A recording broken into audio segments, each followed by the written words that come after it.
Avui vaig a fer una ruta accessible a tothom. A més pot fer una combinació una mica més exigent pujant des de Canillo fins al Forn, si es vol, que fa bastant pendent. Si no, jo l'opció que he fet ha sigut agafar el bus per arribar fins a Canillo, després des d'aquí el telecabina de Canillo fins a al Forn, i si no, hi ha la carretera que puja i a partir d'allà pots agafar el camí. Un cop estàs a dalt del Forn de Canillo, per on agafo el camí? Per on s'agafa el camí?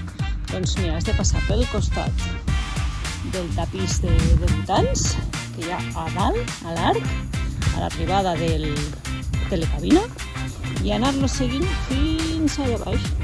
Ja comença el camí. Allà hi ha dues opcions.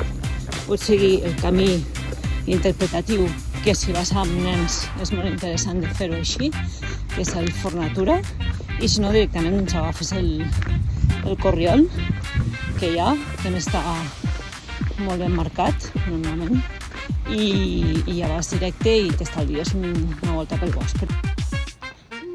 Un dels motius pels quals he triat avui aquest camí és perquè hi ha moltíssima ombra.